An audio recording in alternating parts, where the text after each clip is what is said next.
जब माता पार्वती जी काशी के भ्रमण के लिए निकलती हैं, जब माता पार्वती जी काशी के भ्रमण के लिए जाती हैं, एक कोने में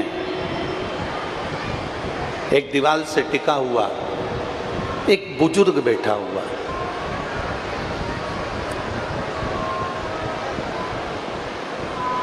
उसकी अवस्था लगभग 90 साल, 94 वर्ष, 90 वर्ष, 90-94 साल की उसकी उम्र होगी और दीवार से टिका हुआ वो बैठा हुआ, दीवार से।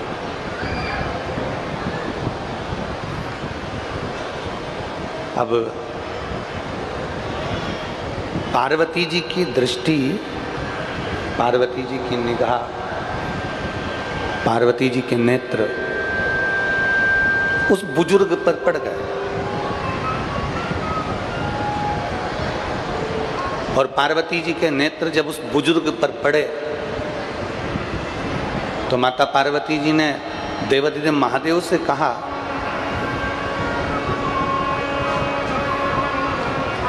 कि जीवन में आप हमको कभी भ्रमण कराने के लिए नंदनवन लेकर नहीं आए, जीवन में कभी आप भ्रमण कराने के लिए हमको काशी लेकर नहीं आए, पर आज आपको काशी की याद कैसे आ गई?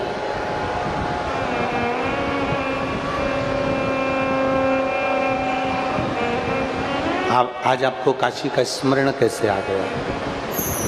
आज आपको काशी की याद कैसे आ गई?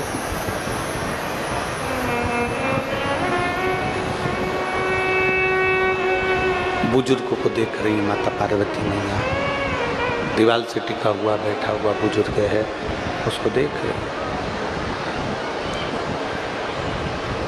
आज आप और हम ये काशी का भ्रमण करने के लिए आए हैं। काशी का भ्रमण करने के लिए आज आप और हम पहुँचे हैं, तो ऐसा क्या है, ऐसा क्या है कि ये काशी में आज आप हमें भ्रमण कराने के लिए, घुमाने के लिए लेकर आए हो?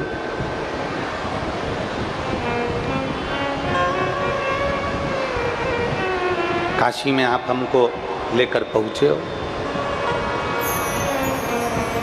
भगवान देवाधिदेव महादेव ने माता पार्वती जी से सुंदर शब्दों में कहा, पार्वती जी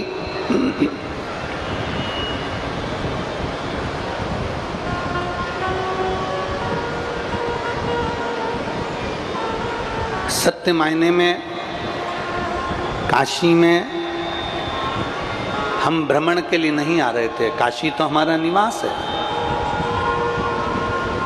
काशी तो हमारा रहना है, काशी में तो हम निवास करते हैं, काशी में तो हम रहते हैं, काशी के भवन में तो हम लोग रहा करते हैं, काशी में तो हमारा निवास हुआ है, अपन काशी में तो रह रहे हैं।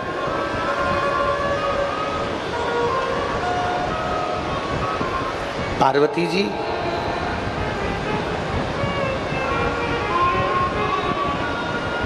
ये काशी तो हमारा घर है, ये काशी तो हमारा निवास है और इस काशी में हम सदा सदा के लिए रहते हैं। पर सुनो पार्वती, कभी कभी अपने भक्त के कल्याण के लिए, अपने भक्त के उद्धार के लिए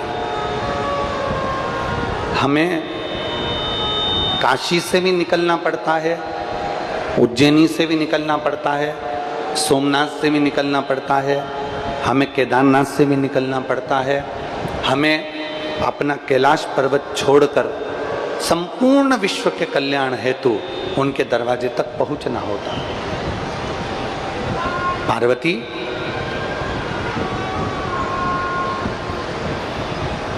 अगर सत्य मायने में मानो ना पार्वती, शिवजी भगवान माता पार्वती से कह रहे हैं, पार्वती अगर सत्य मायने में मानो, अगर तुम सच मानो, सत्य मायने में अगर मानो, तो आज का जो भ्रमण है ना, ये भ्रमण आपका और हमारा दोनों का नहीं है। आज का भ्रमण जो ये बुजुर्ग 94 वर्ष की उम्र में दीवाल से टिककर ना जाने कितने कितने जन्म से मुझे पुकार रहा है, और आज उसका जो अंतिम समय आया है, उस अंतिम समय में वो मुझे पुकार रहा था, परंतु उसकी एक शर्त थी, उसकी केवल एक शर्त है, उसकी शर्त केवल एक है।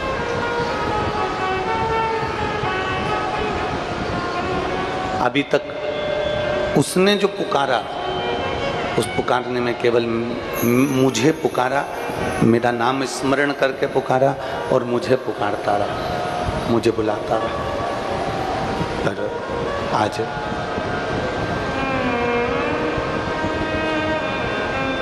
अकेले मुझे बुलाता रहा, इसलिए उसको काशी की भूमि पर मेरा दर्शन नहीं हुआ।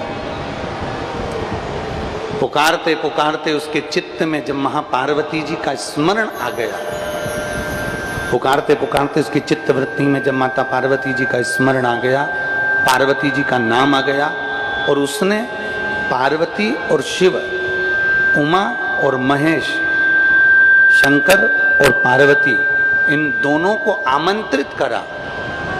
तो आज आमंत्रित करने के अनुकूल आप और हमारा दर्शन इस बुजुर्ग व्यक्ति को हुआ, और इसका अंतिम योनि अब इसको प्राप्त हुई है। इसके बाद कोई योनि इसको नहीं मिलेगी, इसके बाद कोई योनि उसको प्राप्त नहीं होगी, कोई योनि में जन्म नहीं लेगा, किसी योनि में इसका जन्म नहीं होगा। अंतिम योनि है इसकी, अंतिम योनि। इसके बाद कोई योनि इसको मिलने वाली नहीं है। संपूर्ण गंगई वासियों का तो सौभाग्य है कि आपके गंडई क्षेत्र में एक तो मां गंगई विराजमान है, दूसरा देउल महादेव विराजमान है। यह आपका सौभाग्य है, ये आपका सौभाग्य है।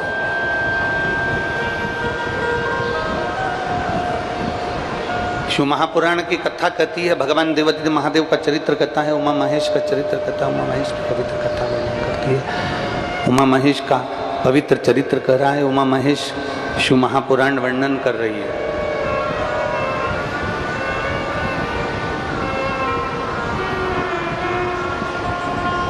कभी आपको लगे कि मेरे जीवन में बहुत संघर्ष का समय चल रहा है, बहुत तकलीफ का समय चल रहा है, बहुत कष्ट का समय चल रहा है, बहुत दुख का समय चल रहा है, बहुत कष्ट का समय चल रहा है, बहुत तकलीफ का समय चल रहा है, बहुत कष्ट का समय चल रहा है। जब आपको लगे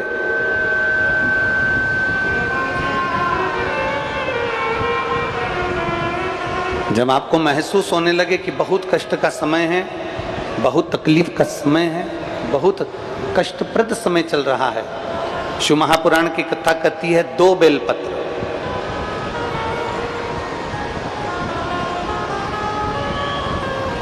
दो पुष्प, एक बेलपत्र पर श्वेत पुष्प और एक बेलपत्र पर लाल पुष्प। शंभु शरण आशीष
शंभो शरण पड़ी माँ घड़ी रे दुख का दया करीने दर्शन। पार्वती जी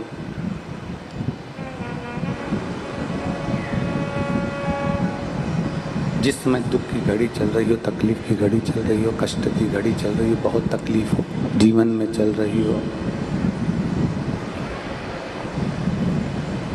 बहुत तकलीफ जब जिंदगी में चल रही हो, उस समय पर 2 बेलपत्र और 2 पुष्प,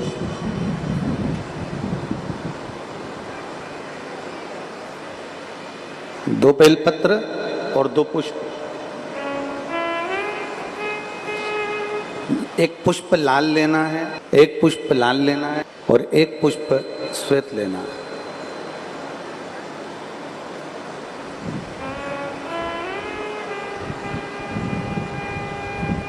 जो लाल पुष्प वाला बेलपत्र है उसको अशोक सुंदरी वाली जगह पर समर्पित करना।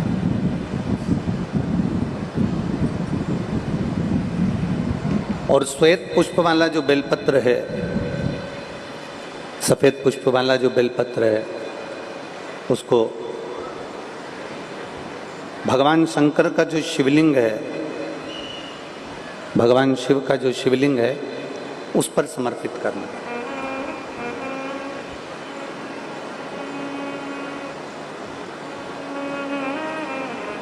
एक जो लाल बेलपत्र, लाल पुष्प का जो बेलपत्र है, लाल पुष्प वाला जो बेलपत्र है, लाल पुष्प का जो बेलपत्र है वो बेलपत्र अशोक सुंदरी वाली जगह पर, और श्वेत पुष्प का जो बेलपत्र है वो सफेद पुष्प वाला बेलपत्र भगवान शंकर के शिवलिंग पर समर्पित कर।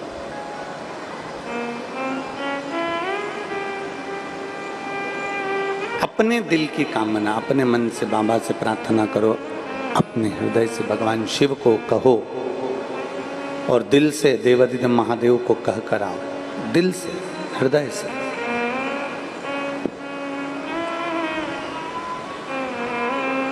जब दिल से बाबा देवादिदेव महादेव से कहोगे, हृदय से भगवान शंकर से प्रार्थना करोगे, तो देवादिदेव महादेव सुनेंगे जरूर। शिव महापुराण की कथा कहती है कि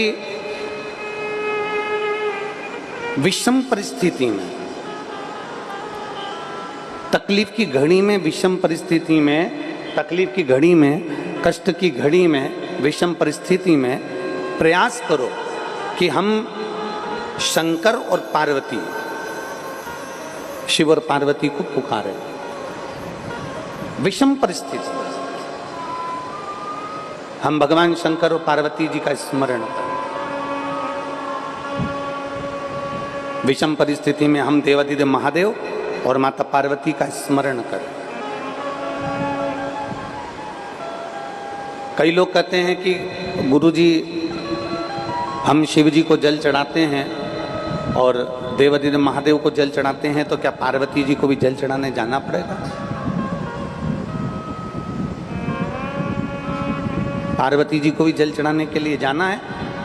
शिव महापुराण की कथा कहती है, आप अगर हृदय रखकर जड़ ध्यान देंगे, जैसे ये शिवलिंग है, ये जलाधारी है, और अगर आप हृदय रखकर जब हम देवादिदेव महादेव को जल चढ़ाते हैं, शंकर जी को जल चढ़ाते हैं, और वहीं जल चढ़ाते चढ़ाते आप अशोक सुंदरी वाली जगह अर्थात माता पार्वती जी का हस्तकमल और अशोक सुंदरी वाली जगह पर भी अपने जल को थोड़ी सी धार लगा देते हैं, तो शंकर और पार्वती दोनों को ही वो जल समर्पित हो जाता है। वैसे तो शिव महापुराण की कथा ये कहती है कि केवल एक देवादिदेव महादेव को जल चढ़ा देने से शिव महापुराण की कथा कहती है केवल एक देवादिदेव महादेव को जल समर्पित कर देने से 33 कोटि देवता, चाहे फिर उसमें गणेश जी हों, कार्तिकेय जी हों, जगदम्बा अम्बा हो, चाहे नवग्रह देवता हो, चाहे पंचलोकपाल हो, षोडश मातृका हो, 64 योगनियाँ हो, सारे देवी देवता उस शंकर भगवान के शिवलिंग में विराजमान हैं। तो शिव महापुराण की कथा कहती है जब हम एक लोटा जल, जैसे हमने दूसरे दिन की कथा में एक बात कही थी कि अपने पितृदेव, अपने कुल देव, अपने ग्राम देव, अपने स्थान देव, अपने नगर देव, किसी भी देवता का अगर हम स्मरण कर रहे हैं और हमको नहीं मालूम कि हमारा कुल देवता कौन है, हमें नहीं मालूम हमारी कुल देवी कौन है, हमें नहीं मालूम हमारे पितृ कौन है, हमें नहीं मालूम कि हमारे स्थान देवता कौन से हैं, हमें नहीं मालूम कि हमारे खेड़े के देवता कौन से हैं, तो शिव महापुराण की कथा कहती है एक लोटा जल जब हम देवादिदेव महादेव को समर्पित करते हैं तो सारे देवताओं को वो जल प्राप्त हो जाता है और सारे देवता मिलकर हमारा कल्याण कर देते हैं।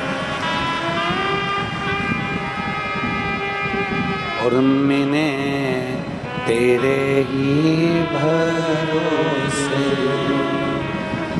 बाबा, तेरे ही भरोसे हवा बिच उड़ती जावांगी बाबा, डोर हथो छड़ी ना में कटी जावांगी, भोले मैं तेरी पतंग, शंभू मैं तेरी पतंग, हवा बिच उड़ती जावांगी बाबा, डोर हथो छड़ी ना में कटी। शिव कथा कर रही है।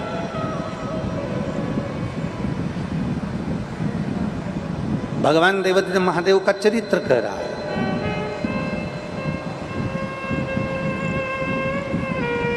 शिव महापुराण की कथा कह रही है कि जब भी हम देवादिदेव महादेव की चौखट पर पहुंचे, जब भी हम शिव महापुराण की कथा को श्रवण करने के लिए पहुंचे, जब भी हम भगवान शंकर की शरणागति में पहुंचे, तो शिव महापुराण की कथा कहती है हमारे भीतर के जो खोट होते हैं, हमारे भीतर के जो अवगुण होते हैं, हमारे भीतर के जो दोष होते हैं, शिव महापुराण की कथा कहती है प्रयास करा करो कि जब कथा सुनने जाओ तो एक मन में संकल्प लेकर जाओ कि मैं जो गलत काम करता हूँ उसमें से आज एक गलत काम शिव महापुराण की कथा में छोड़ दे रहा हूँ, उसके बाद मैं कभी नहीं करूँगा।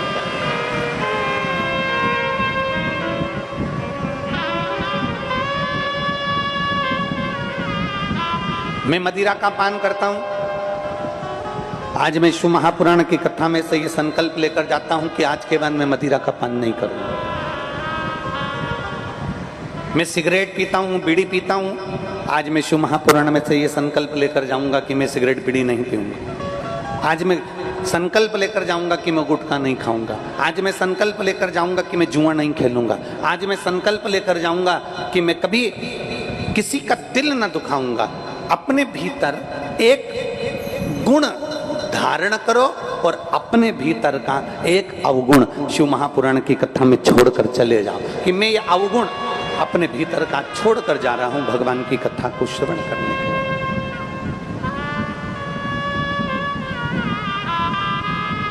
भगवान शिव की कथा श्रवण करने के बाद में मैं ये एक अवगुण छोड़कर जा रहा हूं।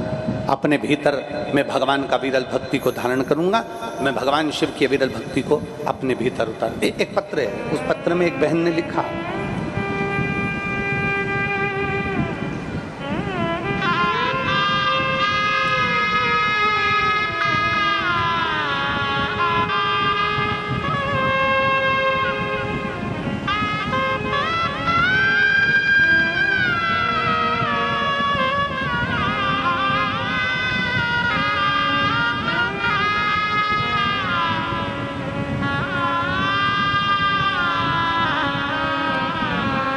मैं लक्ष्मी देवांगना, पति का नाम है राकेश देवांगना,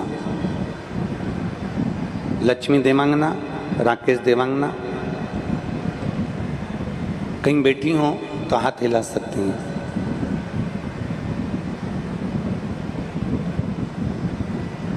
कोरोना काल से आपकी कथा सुनना प्रारंभ करा।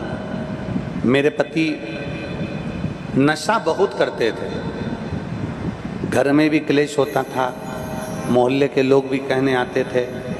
अब मैं करूं तो करूं क्या? तब मैंने शिव जी पे जल चढ़ाना प्रारंभ करा, देवाधिदेव महादेव से प्रार्थना करना प्रारंभ करा, शंकर का चढ़ा हुआ जल पति को देना प्रारंभ करा।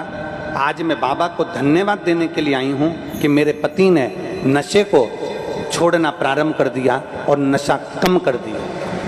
अर्थात थोड़ा थोड़ा प्रयास जब हम अपनी जिंदगी में करेंगे, कुछ अच्छा करने का प्रयास करेंगे, कुछ एक संकल्प अपने भीतर लेकर चलेंगे कि मुझे ये करना है, अपने भीतर एक संकल्प को धारण कर कर चलेंगे कि मैं शिव महापुराण की कथा में सुनने के लिए गंगई जा रहा हूँ, मैं शिव महापुराण की कथा सुनने के लिए गंडई क्षेत्र पहुँच रहा हूँ, तो मैं भी एक संकल्प कर कर जाऊँगा कि वहाँ से जब लौट कर आऊँगा तो अपना एक व्यसन, एक गलत काम, अपने भीतर का एक दोष मैं छोड़कर परमात्मा की शरणागति की ओर बढ़ूंगा।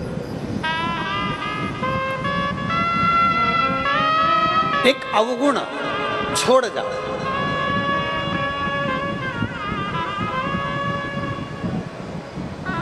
और जो खुशी मिलेगी ना जिंदगी की, वो कहीं प्राप्त नहीं हो सकती।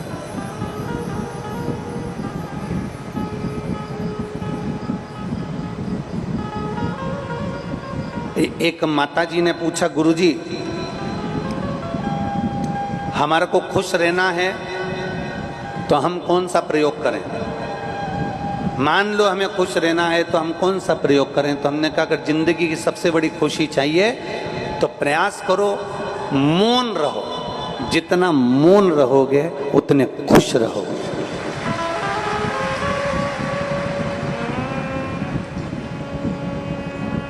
और हमारे घर में तकलीफ चल रही है, हमारे घर में कष्ट चल रहा है, हमारा मकान नहीं है, गाड़ी नहीं है, हमारे पास में दुकान नहीं है, तो मैं सोच रही हूँ कि कुछ ऐसा कर लूँ कि थोड़ा बहुत गवर्नमेंट से लोन ले लूँ, किसी बैंक से, और अपना काम निकाल लूँ, अपना काम कर लूँ। तो मैंने उस बहन से कहा, देखो मौन में खुशी है, लोन में कभी खुशी नहीं हो सकती, लोन में खुद खुशी हो सकती है। लोन में कभी खुशी नहीं हो सकती। लोन लेकर आप मकान बना लीजिए, लोन लेकर आप बंगला बना लीजिए, लोन लेकर आप विवाह कर लीजिए, लोन लेकर आप गाड़ी ले लीजिए, लोन लेकर, लोन वाले तो तैयार बैठे हैं, बैंक वाले तो तैयार बैठे हैं कि लोग किसको लोन चाहिए, क्योंकि उनको तो ज़्यादा मिलेगा। परंतु दिक्कत शिव महापुराण की कथा कहती है, जब जिंदगी में तुम्हें लगे कि मेरे पास में धन नहीं है, मेरे पास में पैसा नहीं, मुझे गाड़ी खरीदना है, मुझे ये खरीदना है, मुझे वो खरीदना है, मुझे ये लेना है, मुझे वो लेना है, तो प्रयास करना, उस समय पर मौन हो जाओ और थोड़ा भगवान शंकर की अविरल भक्ति में डूबो और अपने मेहनत को, अपने संघर्ष को, अपने कर्म को बढ़ाना प्रारंभ करो। थोड़ी मेहनत और ज़्यादा करना प्रारंभ करो। लोन लेने से अच्छा है मौन रहकर अपनी मेहनत को करना प्रारंभ करोगे तो तुम्हारी जिंदगी सुखमय होगी, खुशीमय होगी, आनंदमय होगी।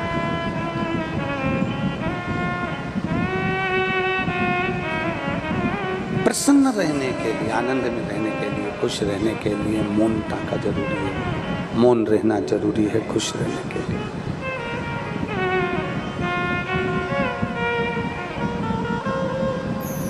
और जितनी प्रसन्नता, आप जितनी प्रसन्नता में रहना चाहते हैं, जितने आनंद में रहना चाहते हैं, दो चीजें त्याग दो अगर खुश रहना है।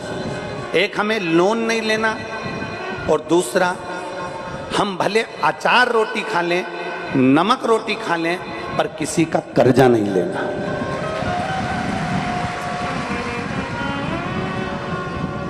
एक, हमें लोन नहीं लेना, दूसरा, हमें किसी से कर्ज नहीं लेना, किसी से हमें धन नहीं लेना।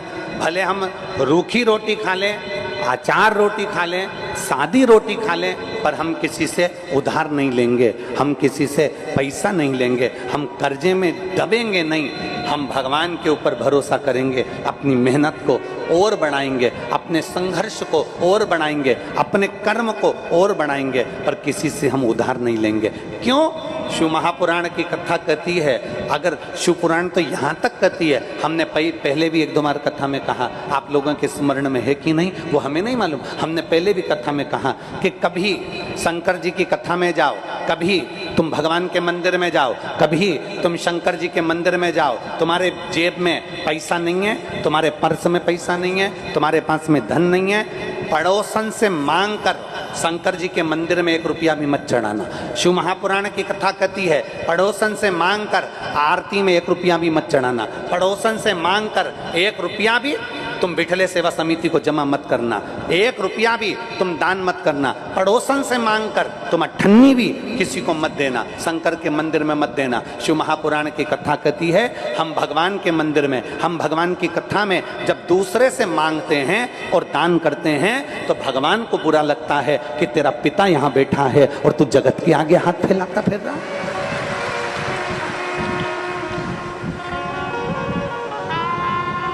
किसी से मांग कर नहीं, हमें किसी से मांग कर, हमें किसी से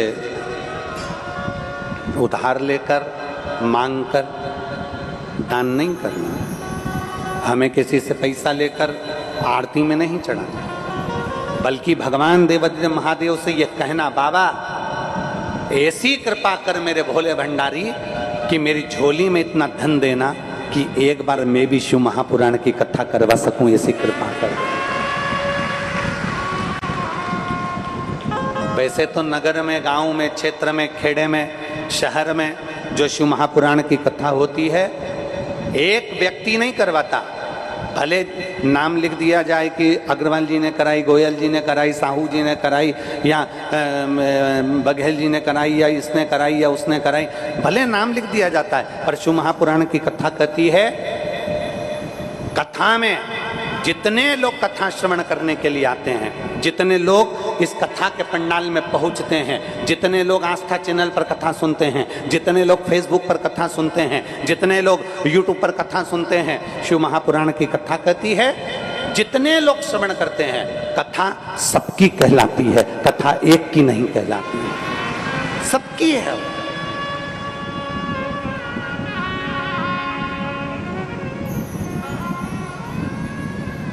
और झोली ही मेरी तंग है, तेरे यहाँ कमी नहीं, तेरे करम से हूँ यहाँ, कोई तो शे मिली नहीं,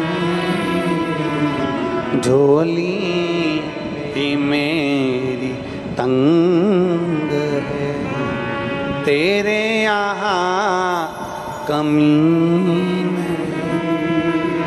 शिव महापुराण की कथा कहती है, भगवान शंकर का संवाद कहता है, भगवान शंकर का चरित्र कहता है, दूसरे से मांगकर 1 रुपया भी हमें दान नहीं करना, दूसरे से मांगकर 1 रुपया भी हमें मंदिर में नहीं देना, भगवान से प्रार्थना करना। और हम रोज भोलेनाथ जी से जो प्रार्थना करते हैं वो प्रार्थना आप भी करो कि बाबा किसी स्त्री की गोदी, किसी माँ की गोद, किसी नारी की गोद कभी खाली मत रखना, और किसी पुरुष की जेब कभी खाली मत रखना। जिस नारी की गोदी खाली रहती है, जिस स्त्री की गोद खाली रहती है, उस स्त्री को बहुत सुनना पड़ता है, उस स्त्री को बहुत सुनना पड़ता है। और जिस पुरुष की जेब खाली रहती है, जिस पुरुष की जेब खाली रहती है, उस पुरुष को भी बड़े धक्के खाना पड़ते हैं, बहुत सुनना पड़ता है, बहुत अपशब्द सहन करना पड़ते हैं। एक पत्र में एक माँ ने लिखा,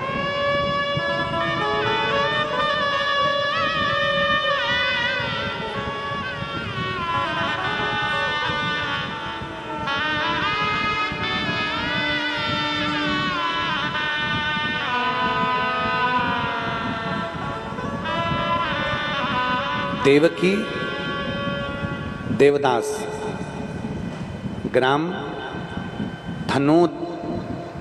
धनोद जिला दुर्ग। कहीं बैठी हैं? कहीं बैठी हो तो हाथ हिला सकती हैं, बैठी हो तो बच्चे को लेकर आ सकती हैं। अगर कहीं बैठी हो तो बच्चे को लेकर आ सकती हैं। देवकी देवदास, ग्राम धनोद, जिला दुर्ग, छत्तीसगढ़ की रहने वासी हूँ। मेरी शादी को 10 साल हो चुके थे, मुझे कोई संतान का सुख नहीं था। इस कारण अब जरा पत्र को आप पढ़ेंगे एलईडी पर, आस्था चैनल पर, 10 साल तक मुझे संतान नहीं हुई। इस कारण हमेशा दुखी और उदास रहती थी। घर वाले और बाहर वाले हमेशा ताना देते थे। अब जरा शब्द देखिए,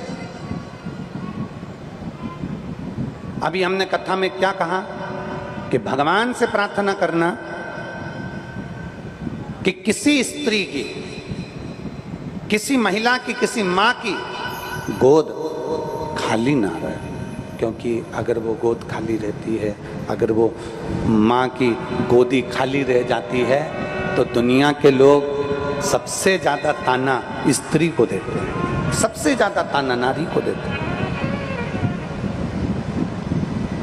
आड़ा टेढ़ा कहेंगे, अपशब्द कहेंगे, ताना देंगे, गाली देंगे, बहुत आड़ा टेढ़ा बोलेंगे तो स्त्री की गोद।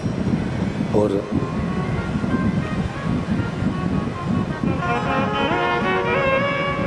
इतना ताना देते हैं गुरुदेव। मैंने 1 साल, 2 साल, 3 साल, 4 साल, 5 साल इंतजार करा, 10 साल निकल गए, संतान का सुख नहीं हुआ। तब मेरी चाची जी ने कहा कि तू उदास क्यों रहती है? मैंने उनसे कहा कि सब लोग अपशब्द कहते हैं, मेरे घर में औलाद नहीं है। मेरी चाची जी ने कहा तू चिंता क्यों करती है? रायपुर में गुड़ियारी के अंतर्गत वो सीहोर वाला महाराज आया है, उसकी कथा चल रही है। अगर एक दिन भी तू पंडाल में पहुंच गई और तूने झोली पसार कर अगर कथा में मांग लिया तो ये पक्का है कि तेरे घर में औलाद जरूर होगी, पक्का है। मेरी चाची के कहने पर मैं गुड़ियारी गई, 1 दिन की मात्र कथा सुनी थी, बहुत भीड़ थी और गुड़ियारी की 1 दिन की कथा सुनी। गला पकड़ रहा है बाबा। 1 दिन की कथा को सुना और 1 दिन की कथा श्रवण करी और बाबा से प्रार्थना करा, बाबा तू सबकी झोली भरता है, ऐसी कृपा कर दे कि मेरी भी झोली भर दे। और बाबा ने ऐसी कृपा करी गुरुदेव, मैं क्या वर्णन करूं। मेरी चाची ने मुझे पशुपति व्रत के बारे में बताया, पशुपतिनाथ का व्रत करना प्रारंभ करा, पशुपति व्रत करना प्रारंभ करा और बाबा का प्रसाद लाती, रात्रि को खाती, शाम को। और बाबा की कृपा से 10 साल बाद बाबा ने ऐसी कृपा करी, हमने गुड़ियारी की कथा तो सुन ली, उस समय हमारा गर्भ नहीं ठहरा। समय निकल गया, कई लोग कहने लगे तेरा संतान होगी ही नहीं। हमने भी बाबा का पीछा नहीं छोड़ा, बाबा के मंदिर जाती रही, जल चढ़ाती रही और 26/5/2024 को बाबा की कृपा से मेरे घर में संतान की प्राप्ति हो गई। मैं शिव को नमन करती हूँ।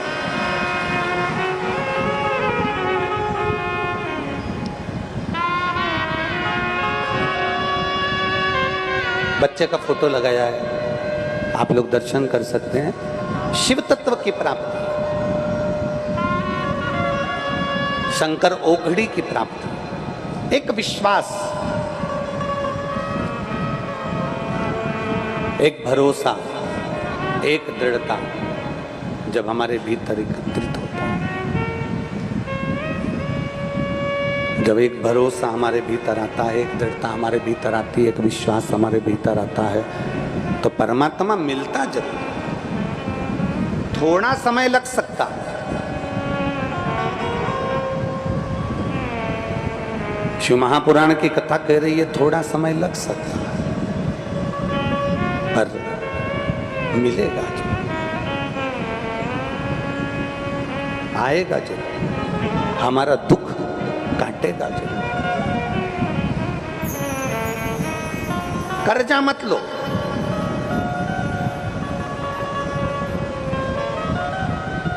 किसी से उधार नहीं लेना।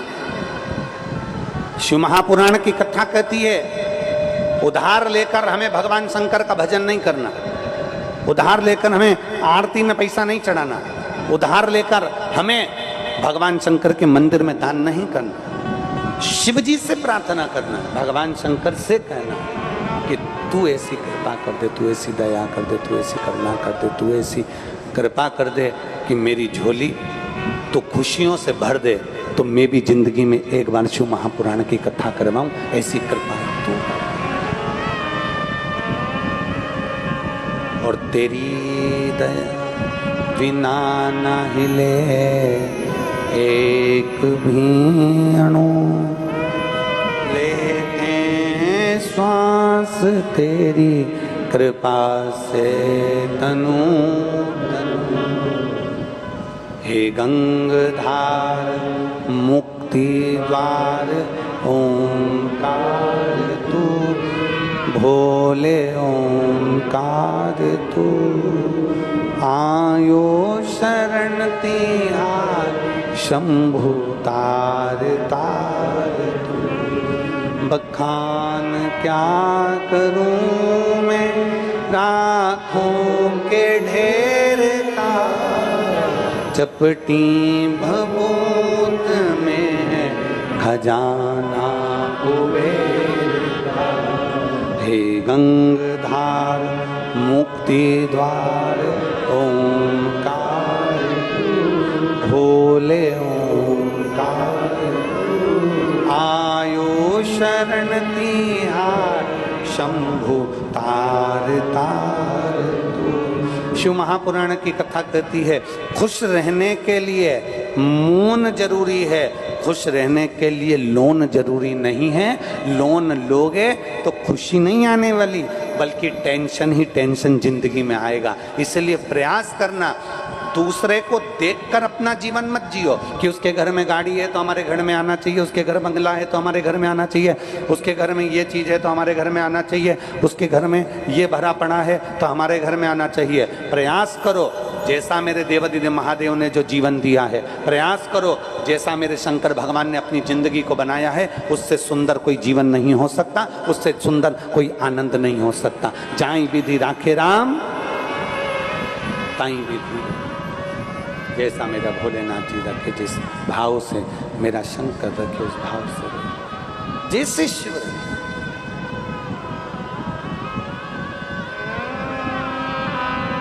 और तेरे भरोसे मेरी गाड़ी, तू जाने तेरा काम जाने। तेरे भरोसे मेरी गाड़ी, तू जाने तेरा काम जाने। बोले गाड़ी, तू जाने तेरा काम जाने।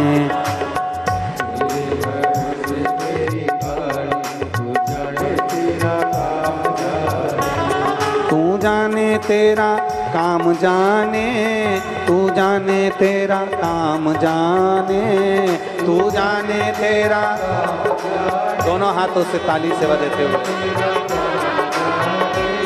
तू जाने तेरा काम जाने, तू जाने तेरा काम जाने, तू जाने तेरा जाने, तू जाने तेरा काम जाने। ओ बाबा मेरी गाड़ी, तू जाने तेरा काम जाने। भोले तेरे भरोसे मेरी,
से बाबा शरण में आया, जब से बाबा शरण में आया, वो जब से बाबा शरण में आया, जब से बाबा शरण में आया, एक अनोखा आनंद पाया, एक अनोखा आनंद पाया, एक अनोखा आनंद पाया, एक अनोखा आनंद पाया। मिटी जग की चिंता सारी, तो जाने तेरा काम जाने, मिटी जग की चिंता सारी, तो जाने तेरा काम जाने, तू जाने तेरा काम जाने, तू जाने तेरा काम जाने, तू जाने तेरा काम जाने, तू जाने तेरा काम जाने,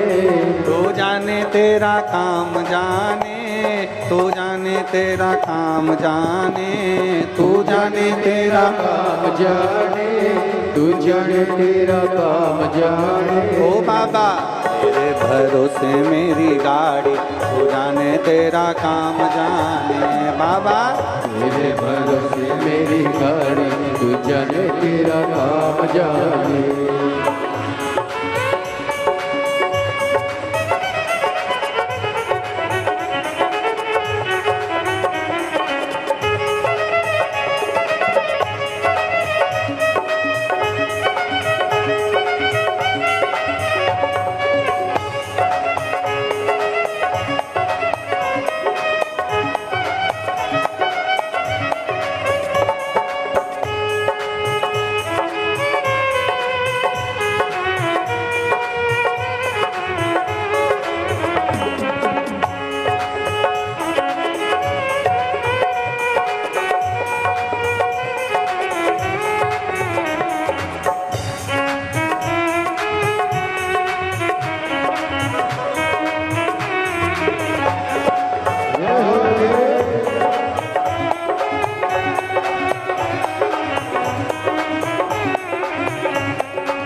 तेरे भरोसे एक आस यही है, तेरे भरोसे एक आस यही है, ओ तेरे भरोसे एक आस यही है, तेरे भरोसे एक आस यही है, चरणों में अरदास यही है, चरणों में अरदास यही है, चरणों में अरदास यही है, चरणों में अरदास यही। तुम रखना लाज हमारी, तू जाने तेरा काम जाने, तुम रखना लाज हमारी, तू जाने तेरा काम जाने।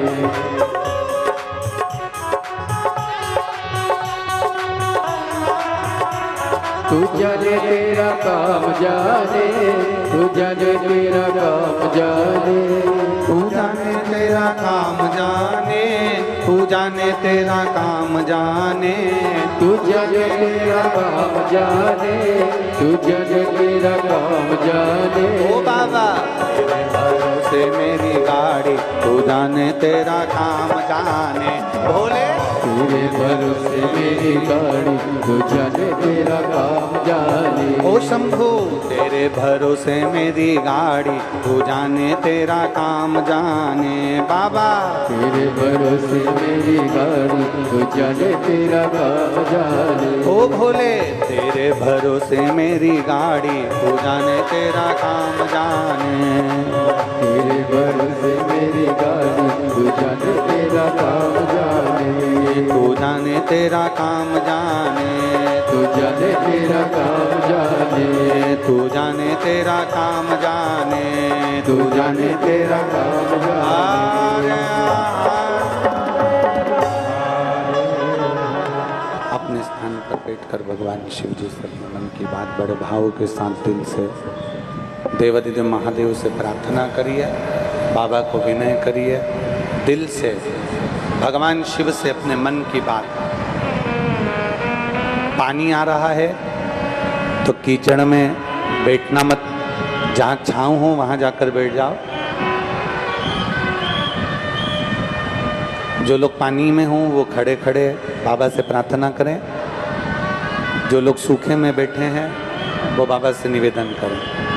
दिल से बाबा से प्रार्थना करिए भाव से।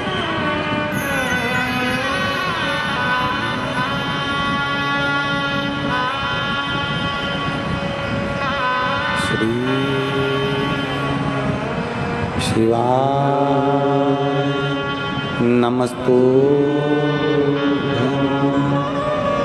श्री शिवाय नमस्तुभ्यं।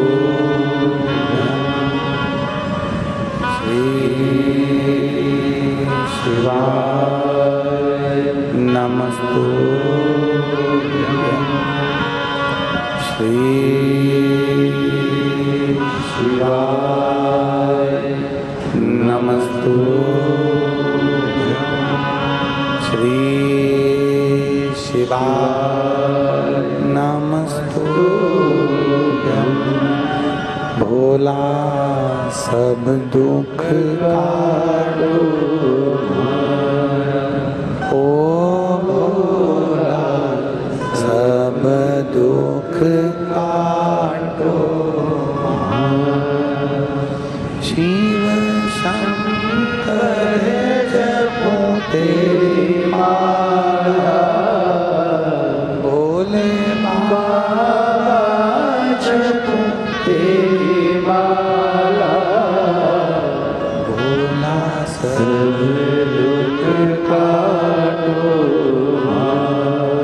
ओ भोला सब दुख काटो।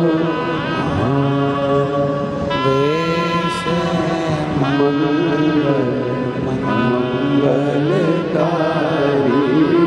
वेश मंगलकारी। शमशान वासी हमारा। शमशान वासी हमारा। ओ भोला सब दुख काटो ओ भोला सब दुख काटो। भगवान शिव की कथा कहती है, भगवान ओगरधानी का चरित्र कहता है, शंकर भगवान की पवित्र कथा कह रही है, शिव महापुराण की कथा वर्णन करती है। शिव और पार्वती, भगवान देवादिदेव महादेव और माता पार्वती दोनों का स्मरण, दोनों का मंत्र जापो, दोनों का नाम जापो, दोनों का स्मरण।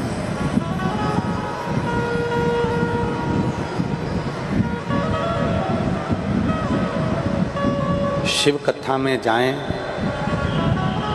भगवान ओगरदानी के पवित्र कथा के पंडाल में जब पहुँचें, कुछ अवगुण अपना उस पंडाल में छोड़ जाओ, कुछ अवगुण अपना छोड़ जाओ और कुछ अच्छा शिव महापुराण की कथा से लेकर जाओ। पार्वती ये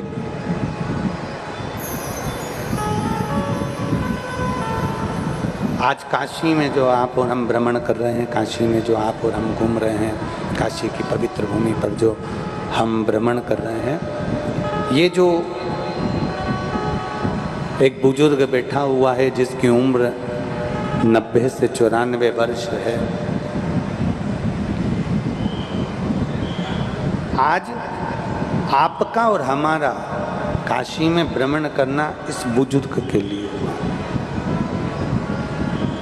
इस बुजुर्ग के लिए आज आप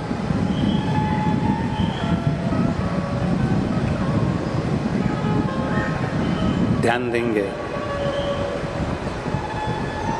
माता पार्वती और पिता महेश, भगवान देवाधिदेव महादेव, भगवान शंकर, करुणा करने वाले शिव, ओघड़दानी शंकर।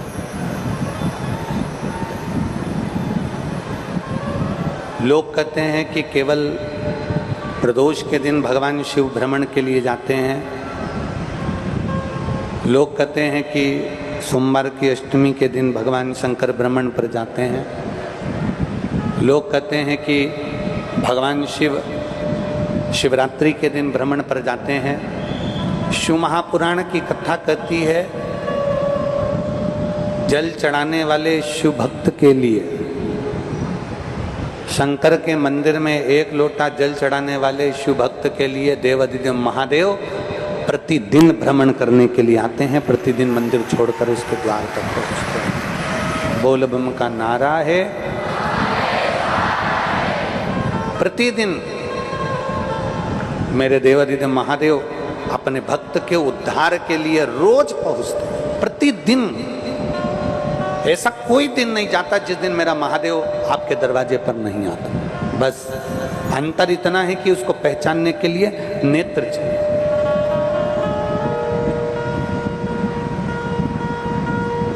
एक कथा आती है शिव महापुराण में, एक बड़ा सुंदर चरित्र वर्णन आता है।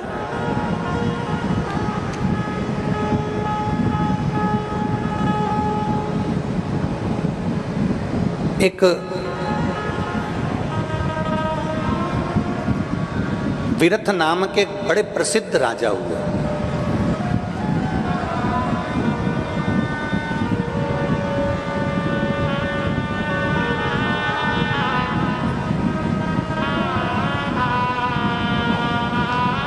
उनका राज्य बाबा देवाधिदेव महादेव की कृपा से अच्छा चलता था। विरथ नाम के राजा के एक पुत्र हुआ जिसका नाम था सूरत। सूरत क्या नाम था? जम के बोलो जरा, जम के। सूरत। विरथ नाम के राजा का एक पुत्र होता है जिसका नाम है सूरत। अब सूरत जो था अपनी प्रजा का सही संचालन कर रहा था, सब कुछ ठीक चल रहा था, सब कुछ श्रेष्ठ कार्य कर रहा था, सब अच्छे से चल रहा है, सब अच्छे से धारण कर रखा है।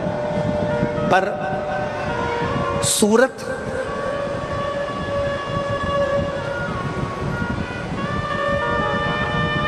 भगवान देवाधिदेव महादेव और माता पार्वती से प्रेम नहीं रखता था, स्नेह नहीं रखता था। कभी ना कभी उस सूरत के मुख से कहीं ना कहीं किसी ना किसी रूप में शिव और पार्वती की निंदा हो जाती थी।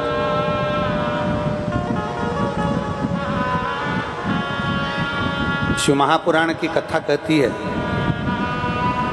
भगवान देवाधिदेव महादेव का चरित्र कहता है,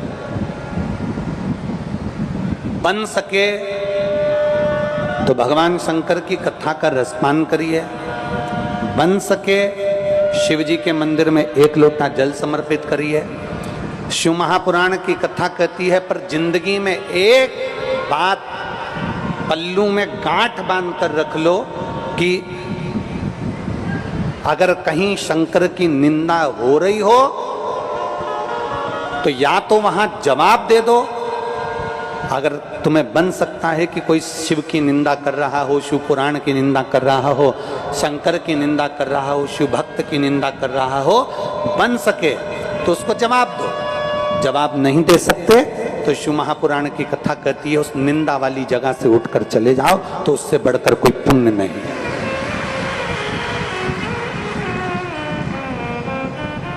अपने कानों से ना तो हमें शंकर की निंदा सुनना है और ना अपनी जिह्वा से कभी शिव की निंदा कभी नहीं करना। विरत नाम के राजा का एक पुत्र है जिसका नाम है सूरत। सब कुछ अच्छा कर रहा है, पर जब भी चार लोगों में बैठता है, जब भी कुछ लोगों में जाकर विराजमान होता है और बैठते से ही वो भगवान शंकर और पार्वती की निंदा करना प्रारंभ कर देता है। कुछ ना कुछ उसके मुख से भगवान शिव के लिए, माता पार्वती जी के लिए अपशब्द निकलना प्रारंभ हो जाता है, कुछ ना कुछ।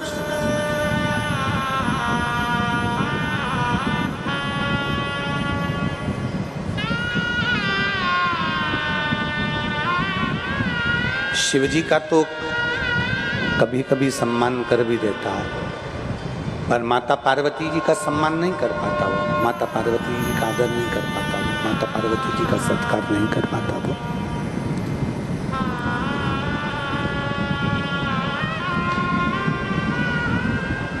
एक बार 9 राज्य के राजाओं ने एक साथ मिलकर, विरत तो चले गए थे, वैकुंठ उनका बेटा जो सूरत था जिसका राज्य था, 9 राज्य के राजाओं ने एक साथ मिलकर सूरत राजा के राज्य पर आक्रमण कर दिया।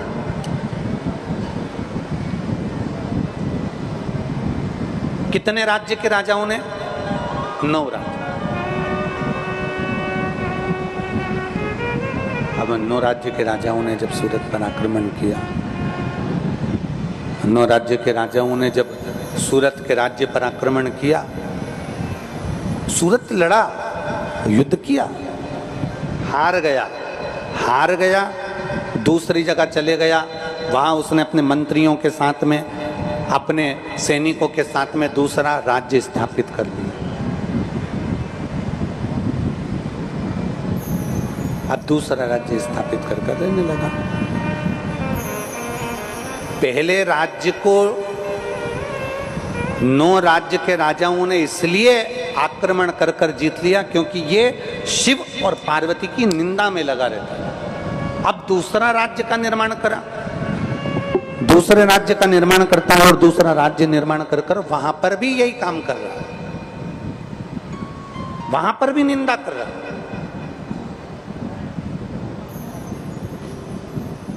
शंकर पार्वती की निंदा करने वाला, शिव पार्वती की निंदा में डूबने वाला, शंकर पार्वती की निंदा को श्रवण करने वाला, एक जगह नहीं, एक जन्म में नहीं, चाहे जितने जन्म ले ले उसको दुख भोगना ही पड़ता। वो सुख नहीं भोग सकता, उसको दुख भोगना ही पड़ेगा।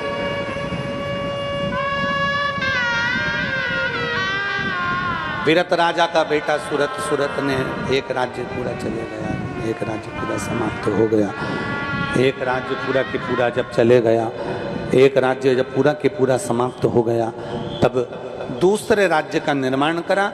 दूसरे राज्य का निर्माण कर रह रहा था, इतने में फिर 9 राज्यों के राजाओं ने फिर आक्रमण कर दिया और सूरत को फिर आक्रमण कर पूरा के पूरा फिर बर्बाद कर दिया। फिर वापिस की वापिस उसको बर्बाद कर दिया। अब की बार उसने सोचा करूं तो करूं, अब क्या करूं। सूरत पूरा राज्य जब चले गया, आंखों में जल भरकर सोच रहा, विचार कर रहा, मनन चिंतन कर रहा। मैंने अपने राज्य वालों को कभी दुख नहीं दिया, मैंने अपने राज्य वालों को कभी कष्ट नहीं दिया, मैंने अपने राज्य वालों का भरण पोषण करा, पर ऐसा क्या है कि मेरे राज्य को 9 राजाओं के आक्रमण से समाप्त कर देते।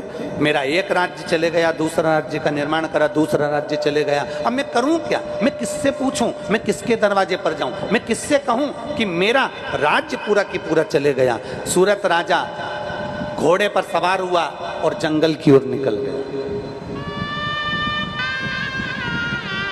जंगल की ओर चल गया। अब जंगल में गया तो एक बड़ा सुंदर सा आश्रम दिखाई दिया उसको, बहुत सुंदर सा आश्रम है, बहुत सुंदर जगह है, जलाशय है, बहुत सारे ऋषि मुनि संत साधक उपासक वहाँ पर तप साधना में लगे हुए हैं। दरवाजे पर बैठे हुए एक मुनि से उन्होंने पूछा, ये किसका आश्रम है, ये आश्रम है किसका?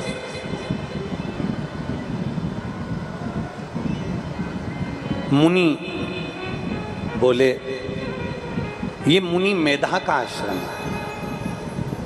मेधा मुनि का आश्रम? हाँ। क्या मुझे गुरुजी का दर्शन हो जाएगा? क्या मुझे गुरुजी के दर्शन हो सकते हैं? क्या मैं गुरुजी के चरणों को प्रणाम कर सकता हूँ? क्या मैं गुरुजी को नमन कर सकता हूँ? मुनि मेधा से मैं क्या मिल सकता हूँ? सूरत बार बार विनती करते रहे, पर मुनियों ने मुनि मेधा से राजा सूरत को नहीं मिलवाया। 3 दिन तक राजा सूरत वहां रहे।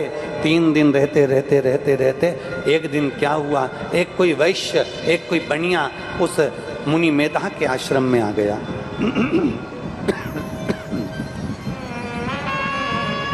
एक बनिया, एक वैश्य मुनि मेधा के आश्रम में आया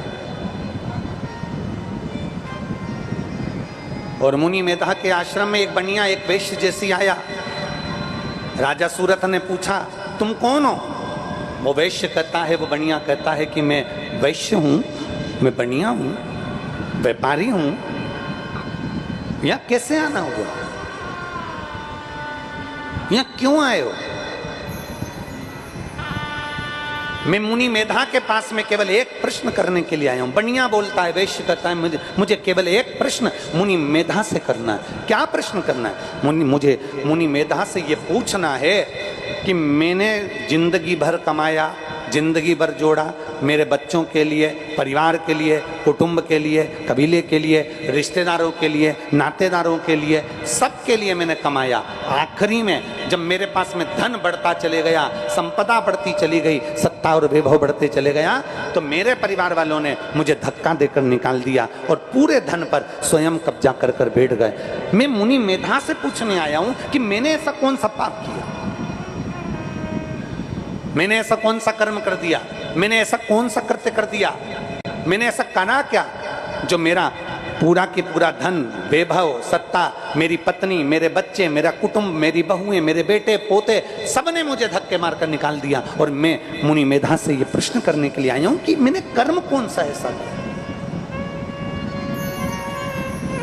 और फिर निवेदन है, हरि मत बुरे कर्म कर वरना पछताएगा, भगवान की आंखों से तू बच नहीं पाएगा, तू बच नहीं पाएगा।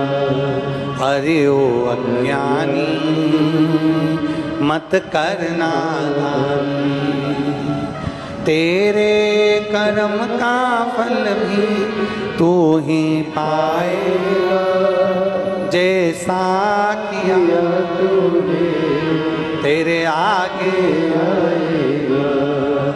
मत बुरे कर्म कर बंदे वरना पछताएगा, भगवान की आंखों से तू बच नहीं पाएगा, तू बच नहीं पाएगा। अरे ओ अज्ञानी मत करना दानी, अरे ओ अज्ञानी मत करना। तुम अच्छा कर्म कर रहे हो, उसका फल तुम्हें मिलेगा जरूर। एक पत्र है, देखिए उसमें लिखा, उसमें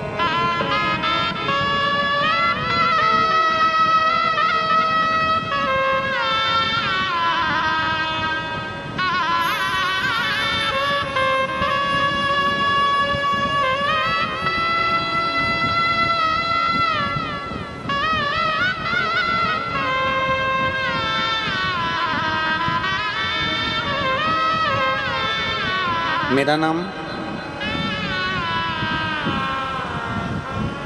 अंबिका सिंह मैं धमतरी जिला परसा गुंडा के निवासी हूँ। कहीं बैठी हैं? श्री शिवाय नमस्ते। बच्ची आई है साथ में, लिया उसको लिया।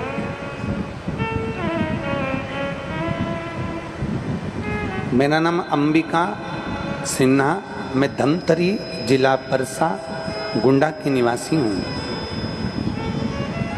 मेरी पोती मोक्षिका सिन्हा जो 4 साल की है, जो बोल भी नहीं पाती थी, सुन भी नहीं पाती थी और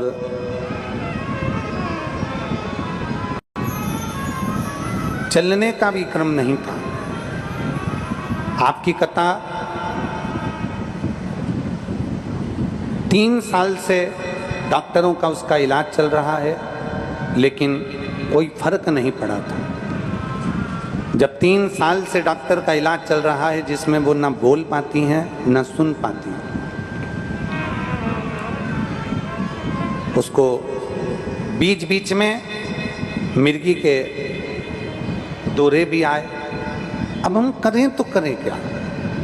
डॉक्टर ने तो कह दिया था कि ये बोलेगी नहीं, सुनेगी नहीं, पर एक आस बाबा पर लगाकर बैठे थे और एक आस हमने बाबा पर लगाया और शिवजी पे चढ़े हुए जल को हमारी बच्ची को, पोती को देना प्रारंभ करा। आज मैं बाबा को इसलिए इस बच्ची को प्रणाम कराने लाई हूँ कि ये बच्ची बिल्कुल भी ना तो बोलती थी ना बिल्कुल सुनती थी, एक जैसी बस पड़ी रहती थी। आज बाबा की कृपा से इसने थोड़ा सुनना भी चालू करा और थोड़ा बोलना भी चालू करा। ना बोल पाती थी ना सुन पाती थी। मैं बाबा को केवल इसको प्रणाम करने के लिए लेकर आई। जब डॉक्टर ने कह दिया कि नहीं तो ये सुन भी नहीं सकती, बोल भी नहीं सकती, अब बाबा की कृपा से, पहले लोग कहते थे ये गूंगी है, ये बोल नहीं सकती, पर मेरे बाबा ने इसके मुख में वाणी दी और मेरे बाबा ने इसको सुनने की शक्ति प्रदान करी। ये शिव तत्व है।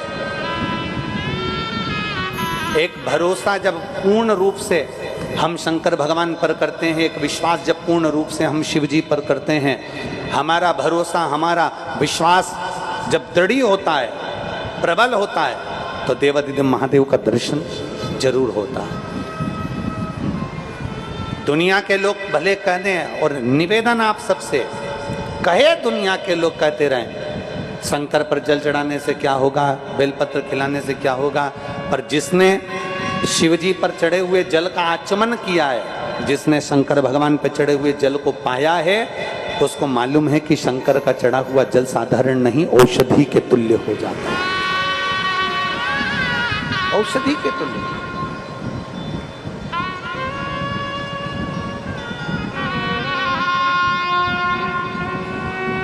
एक विश्वास अपने भीतर उत्पन्न करें, एक भरोसा अपने भीतर उत्पन्न करें।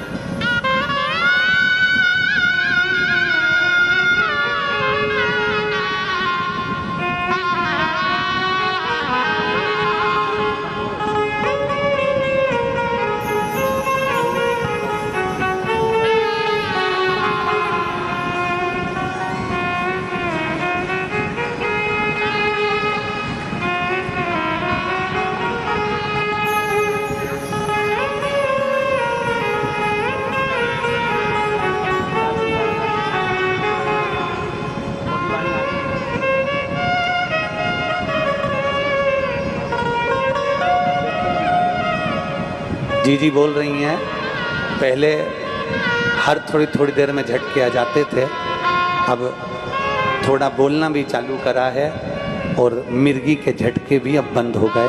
ये शिव की कृपा है।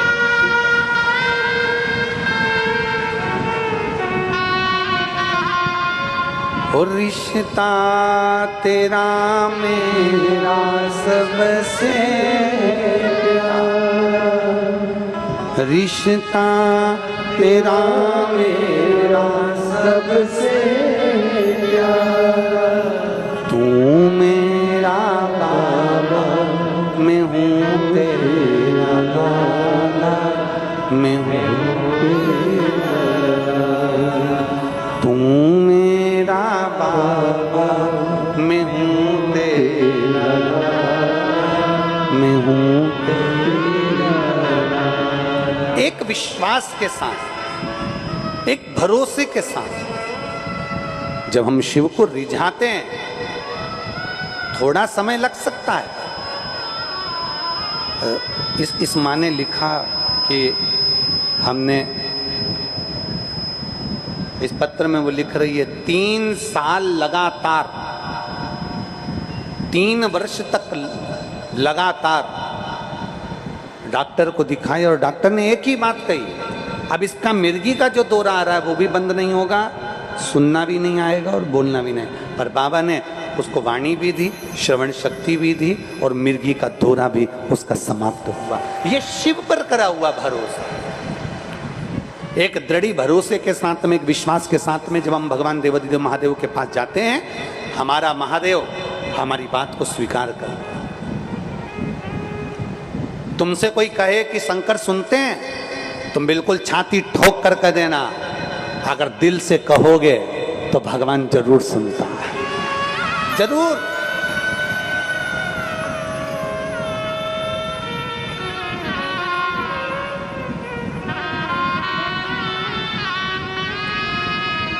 बस उसको दिल से पुकारने वाला, उसको दिल से बुलाने वाला, उसको दिल से विश्वास के साथ पुकारने वाला चाहिए, वो मिल जाता। राजा सूरत ने वैश्य से पूछा, तुम? वैश्य कहता है मेरे घर में मैंने बहुत कमाया, बहुत जोड़ा, बहुत धन, बहुत संपदा, बहुत सत्ता, बहुत वैभव, सब कुछ है, मेरे घर में कोई कमी नहीं, पर मेरी पत्नी, मेरे परिवार, मेरे बच्चों ने आज मुझे धक्का देकर निकाल दिया। केवल मुनि मेधा से मुझे यही पूछना है कि मैंने कर्म कौन सा ऐसा कर दिया जिसके कारण मेरे परिवार के लोगों ने मुझे धक्का मारकर निकाल दिया। राजा सूरत ने वैश्य से कहा, मैं भी बस एक प्रश्न के लिए मुनि मेधा के पास आया हूं कि मैंने ऐसा कौन सा कर्म कर दिया कि 9 राज्य के राजाओं ने मेरे ऊपर आक्रमण कर मेरे राज्य को छुड़ा लिया, दूसरा राज्य स्थापित करा, दूसरा राज्य छुड़ा लिया, आखिर मैंने कर्म ऐसा कौन सा कर दिया जो मेरे राज्य चले गए, मेरा धन चले गया, मेरा वैभव चले गया, मेरी सत्ता चली गई, मैंने कर्म कौन सा ऐसा कर दिया। 3 दिन तक मुनि मेधा नहीं मिले, 3 दिन।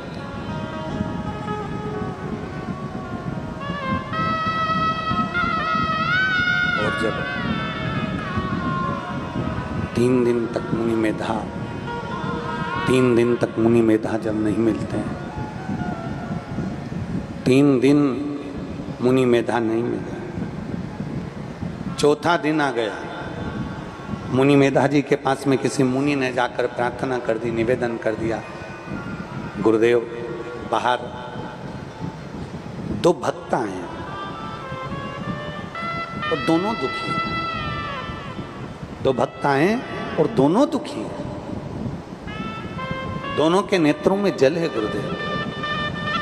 अब संत तो संत होता है, गुरु गुरु होता है, साधु साधु होता है, तपस्वी तपस्वी होता है, साधक साधक होता है, उपासक उपासक होता है। दुनिया में सबसे कोमल दिल, दुनिया में सबसे नम्र दिल, दुनिया में सबसे स्नेहिल दिल अगर माना गया है तो किसी संत साधु गुरुजन ब्राह्मण जन तपस्वी जन साधक और उपासक का माना गया।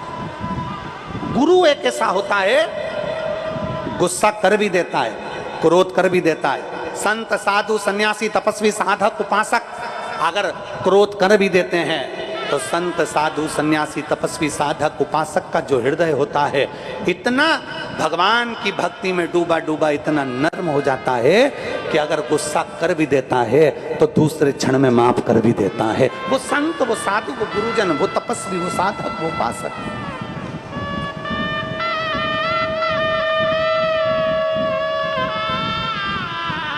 वो तपस्वी, वो साधक, वो उपासक। मुनि मेधा ने बुलाया। मुनि मेधा ने कहा कि जो दरवाजे पर खड़े हैं ना, उनको बुलाइए, बुलाओ जरा उनको। राजा सूरत और वैश्य दोनों हाथ जोड़कर मुनि मेधा के पास खड़े हो गए, दंडवत किया, प्रणाम किया। मुनि मेधा ने पूछा कैसे आना हुआ? बस एक प्रश्न है मेरा भी और एक प्रश्न है इस वैश्य का। मेरा प्रश्न केवल इतना है कि 9 राजाओं ने मिलकर मेरे सत्ता को जीत लिया, मैंने दूसरी जगह राज्य बनाया, उसको भी दूसरी बार जीत लिया। वैश्य का कहना है कि मैंने जिंदगी भर जोड़ा, जिंदगी भर जोड़ा, आखिरी में मेरे परिवार वालों ने मुझे धक्का देकर निकाल दिया।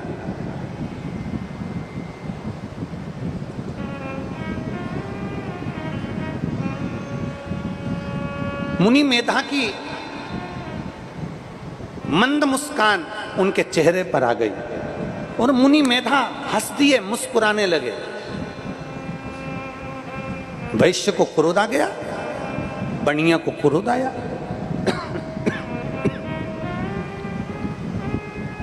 और वैश्य को, बनिया को जब गुस्सा आया, क्रोध आया, वैश्य को उसने कहा कि हम तो दुख में पड़े हैं, हम कष्ट में पड़े हैं, हम तकलीफ में पड़े हैं, हम परेशानी में है, और ये मुनि मेधा हमें देखकर हंस रहे हैं, हमें देख के मुस्कुरा रहे हैं। मुनि मेधा तुरंत बोले, मैं तुम पर नहीं हंस रहा हूं, मैं तुम्हारे जो कर्म हैं उस पर हंस रहा हूं। क्या कर्म कर दिया हमने?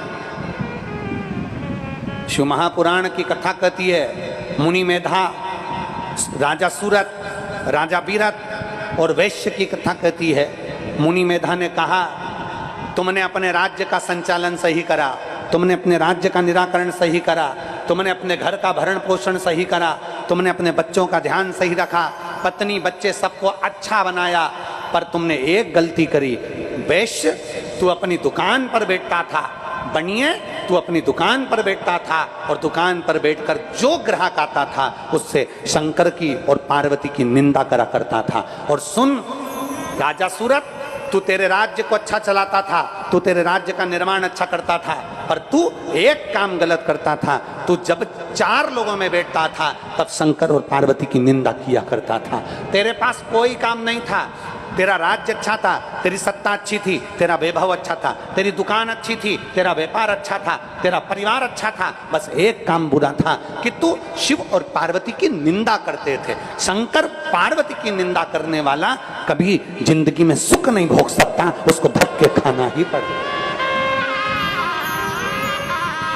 उसको धक्के खाना ही पड़ते, उसको जिंदगी में सारे धक्के खाने को मिलते हैं, संपूर्ण जीवन में वो दुख झेलता है। दुनिया के लोगों को लगे कि निंदा करने वाले तो फलते फूलते हैं, दुनिया के लोगों को लगे कि निंदा करने वाले तो बहुत आगे बढ़ते हैं, दुनिया को लोगों को लगे कि हमारा पड़ोसी शंकर जी की निंदा करता रहता है, लोटा भर के जल चढ़ाने कभी नहीं जाता, हमेशा बुरा बोलता रहता है शिव जी को, उसके बाद भी फल रहा है, उसके बाद भी उन्नति कर रहा है, उसके बाद भी उसकी तरक्की हो रही है। भूल जाओ, भूल जाओ, ये बात अपने मन से निकाल दो, ये बात अपने चित्त से निकाल दो। कर्म का भोग तो भोगना पड़ेगा, दुख तो आएगा, और वो दुख केवल अकेले को नहीं आएगा, वो दुख संपूर्ण जितने उसके परिवार वाले हैं उनको भी भोगना पड़ता है। हमारे दुख का कारण क्या है? कहा भगवान शंकर की धर्म पत्नी माता पार्वती जो दुर्गा कहलाती हैं, जगजननी जगदम्बा अम्बा कहलाती हैं, जगत धात्री दुर्गा भवानी कहलाती हैं, जो माँ अम्बा कहलाती है, माँ जगदम्बा कहलाती है, माँ बमलेश्वरी कहलाती है, माँ चामुंडा कहलाती है, माँ गंगई कहलाती है। वो देवी कोई साधारण नहीं होती, उसके माया में जो फंस गया वो गया, उसकी माया में भ्रमित कर दिया जाता।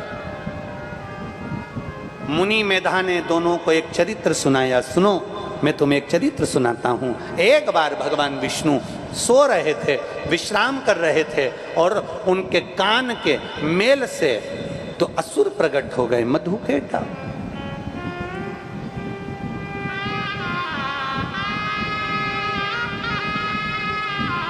भगवान नारायण के कान के मेल से दो असुर उत्पन्न हो गए, मधुकेटप।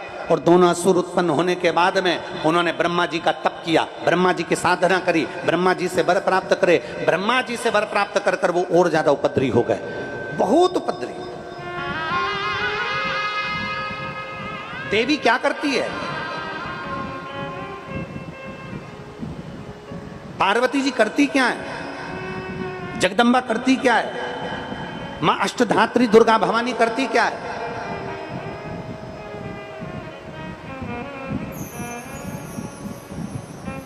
वो चरित्र बता रहे हैं मुनि वेदा। दोनों असुर प्रबल थे, देवता भी उनको जीत नहीं पा रहे थे, देवता जीत नहीं पा रहे थे। सारे देवताओं ने मिलकर माता पार्वती के पास में पहुंचे। मां जगतजननी से विनय करी, मां कुछ कृपा करिए। पार्वती जी ने पूछा हुआ क्या? 33 कोटि देवताओं को आया हुआ जानकर पार्वती जी पूछती हैं बात क्या है, क्या हुआ? मां मधु और केटप जी तो असुर परेशान करके रख दिए हैं, आप कुछ कृपा करिए। मां जगतजननी कुछ करुणा करिए, कुछ करुणा करिए।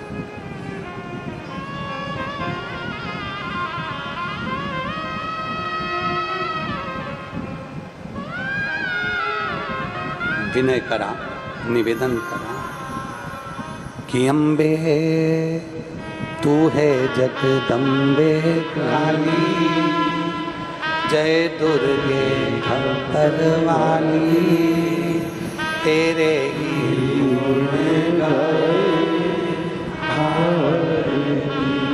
ओ मैया हम सब तारे तेरी, तेरे भक्त जनों पर माता बीड़ पड़ी है भाई, और दानव दल पर टूट पड़ो माँ, दानव दल पर टूट पड़ो माँ, करके सिंह सो सिंहों से तू बलशाली, अष्टभुजा दुखियों के दुखड़े ओ मैया हम सब उतारे तेरी,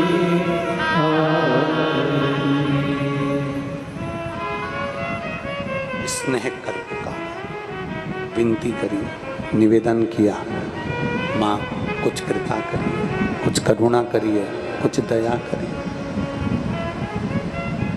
पार्वती मैया मुस्कुरा दी। बहुत ध्यान देना इस शिव महापुराण की कथा के इन शब्दों पर।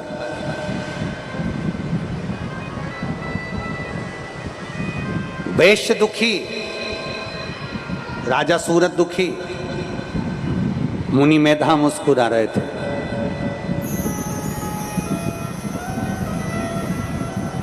तैतीस कोटि देवता दुखी, सब पुकार रहे हैं मां दुर्गा भवानी को, जगदम्बा को।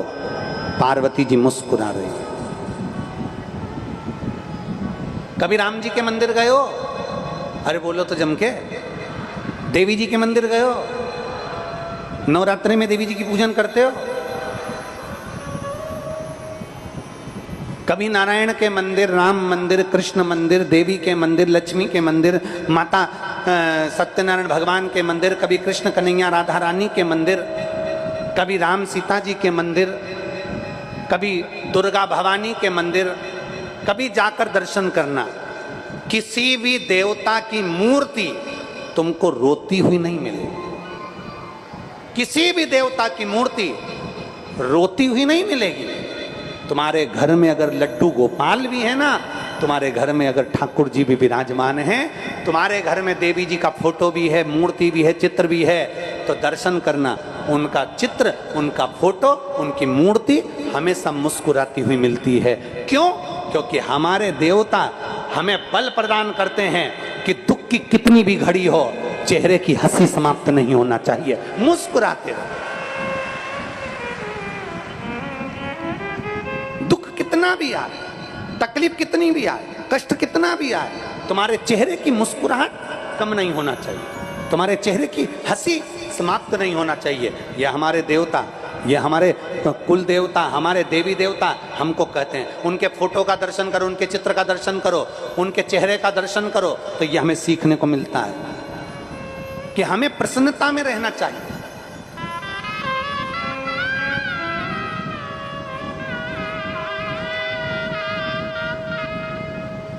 अपनी जिंदगी प्रसन्नता में जीना चाहिए। रुलाने के लिए तो पूरा जीवन पड़ा है। मेरे राम जी महाराज का जब प्राकट्य हुआ तो माता कौशल्या जी राम जी को रुला रही थी। माता कौशल्या जी कह रही हैं, माता पुनि बोली सोमति डोली, तजऊ तात यह रूपा, की जैसी सुलीला, अति प्रियशीला, यह सुख परम अनुपा। माता कौशल्या जी कह रही हैं, सुनी बचन सुजाना, रोदन ठाना, होई बालक सुरभू। माता कौशल्या जी कह रही हैं, सुनी बचन सुजाना, रोदन। माता कौशल्या जी कह रही हैं राम जी से, पृथ्वी पर जन्म लिया है, मृत्यु लोक में आए हो। कौशल्या जी राम जी से कह रही हैं रोइए। माता कौशल्या जी ने राम जी को रुलाया, कहा इस मृत्यु लोक में जन्म लिया है तो रोना पड़ेगा। सुनी वचन सुजाना, रोदन होई बालक सुरभू। कौशल्या जी कह रही हैं मृत्यु लोक में जन्म लिया है तो रोना तो पड़ेगा, रोना पड़ेगा, क्योंकि जन्म लेने वाले व्यक्ति को माता कौशल्या जी रुला रही हैं राम जी को। तो आज भी हॉस्पिटल में जब बच्चे का जन्म होता है, बच्चे को डॉक्टर सिस्टर थप मारकर, चिमटी खोलकर बच्चे को रुलाते हैं। बोलो मेरी माताओं सही है कि गलत है? जैसे कौशल्या जी ने राम जी को रुलाया था, आज भी जन्म लिए बच्चे को डॉक्टर सिस्टर थप मारकर, चिमटी खोड़कर रुलाते हैं। क्योंकि डॉक्टर भी कहते हैं आज रोएगा तो मरेगा तब तक रोएगा, क्योंकि दुनिया के लोग केवल रुलाना जानते हैं, शिव महापुराण हंसाना जानती है, मुस्कुराना जानती है। दुनिया के लोग रुलाएंगे, कभी बच्चों के लिए, कभी परिवार के लिए, कभी पत्नी के लिए, कभी कुटुंब के लिए, कभी जमीन के लिए, कभी जायदाद के लिए, कभी संपदा के लिए, कभी शरीर के लिए। पूरी उम्र बचपन से लेकर मरोगे तब तक केवल रोने में निकलना है। मुस्कुराने के लिए तो शिव महापुराण के ये 7 दिन मिलते हैं। खूब सेवा करो और खूब मुस्कुरा लो, ये जिंदगी के 7। और केवल शिव महापुराण के 7 दिन से मतलब ये नहीं है कि शिव पुराण के 7 दिन है, हमारी जिंदगी के 7 दिन है। रविवार, सोमवार, मंगल, बुध, गुरु, शुक्र, शनि, ये हमारी जिंदगी के 7 दिन है। इन 7 दिनों में खूब मुस्कुरा लो, क्योंकि ये 7 दिन अंतिम। श्रीमद् भागवत की कथा कितने दिन की होती है? बोलो बोलो जम के, 7 दिन की। गिरि गोवर्धन पर्वत को भगवान कृष्ण ने अपनी उंगली पर उठाया, कितने कोस का? 7 कोस। कितने दिन तक उठाकर रखा? 7 दिन तक। अपना जन्म कितने दिन में हुआ? आप और हम कब पैदा हुए? कोई रविवार को, कोई सोमवार को, कोई मंगलवार को, कोई बुधवार को, कोई गुरुवार को, कोई शुक्रवार को, कोई शनिवार को। 7 दिन में पैदा हुए। मरोगे कितने दिन में? अरे बोलो तो जम के, 7 दिन में। अलग से तुम्हारे लिए कोई दिन लिख कर नहीं आएगा, इन्हीं 7 दिन में, रविवार, सोमवार, मंगल, बुध, गुरु, शुक्र और शनि, इन्हीं 7 दिन में जन्म हुआ, इन्हीं 7 दिन में जाना है। और यही 7 दिन की शिव पुराण कहती है। रविवार को जन्म हुआ, सोमवार को बड़े हुए, मंगलवार को ब्याह हुआ, बुधवार को बच्चे हुए, गुरुवार को बीमार पड़े, शुक्रवार को हॉस्पिटल गए, शनिवार को सीताराम हो गए। 7 दिन यूं ही निकल, जीवन के 7 दिन ऐसे ही निकल जाते हैं मुस्कुराते। जिसने सेवा कर ली, जिसने चाकरी कर ली, जिसने भजन कर लिया, जिसने कीर्तन कर लिया, जिसने मंत्र जाप कर लिया, जिसने नाम जाप कर लिया, वो आनंद की सुख राशि प्राप्त कर लेता। मैं पूरे छत्तीसगढ़ वासियों को, गंडई के निवासियों को धन्यवाद देता हूं। इस गंडई क्षेत्र के एक एक बच्चे को धन्यवाद देता हूं, जिन्होंने अपने घर से, कोई ने पोहा बनाया, कोई ने खिचड़ी बनाई, कोई ने रोटी बनाई, कोई ने सब्जी बनाई, और जनमान भंडारा अपनी जगह चलता रहा। कई समाज, चाहे वो अग्रवाल समाज हो, साहू समाज हो, अन्य जितनी भी समाजें हैं, स्वर्णकार आदि जितनी समाजें हैं, सब समाज ने आगे बढ़ बढ़कर अपने भंडारे चलाए और इन जनमानस की सेवा करी। तुम्हारा करा गया सेवा खाली नहीं जाए। और मैं विदिशा वासियों से निवेदन करूंगा, जहां 30 जून से 6 जुलाई तक कथा है, 1 बजे से 4 बजे तक, अपनी जिंदगी में ये सेवा का मौका मिल रहा है। विदिशा वालों को दिल से करो, आनंद से करो, बन सके जितनी सेवा करो, पर करो, ये मौका फिर नहीं मिले। अब ये 7 दिन हो गए, सब अपने अपने घर चले जाएंगे, सब अपने अपने घर पहुंच जाएंगे। ये गंडई की जमीन, ये भूमि, ये रोड फिर वही खाली खाली दिखेगी। कौन किसके आ रहा है? अभी तो सब फोन भी लगा रहे थे, क्यों हमें आगे बिठा दोगे क्या? क्यों हम आ जाएं क्या? इतनी दूर दूर के रिश्तेदार फोन लगा रहे थे, मामा जी के काका की काकी के लड़के की लड़की का, लड़का का छोरी का साला, इतने दूर दूर वालों ने फोन लगाया। क्यों भैया हम आ जाएं क्या?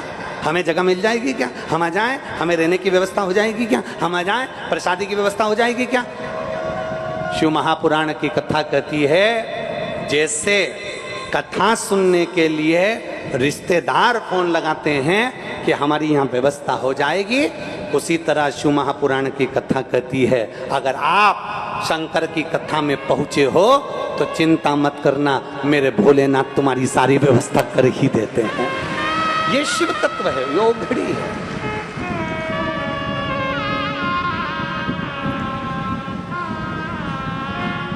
और महाराज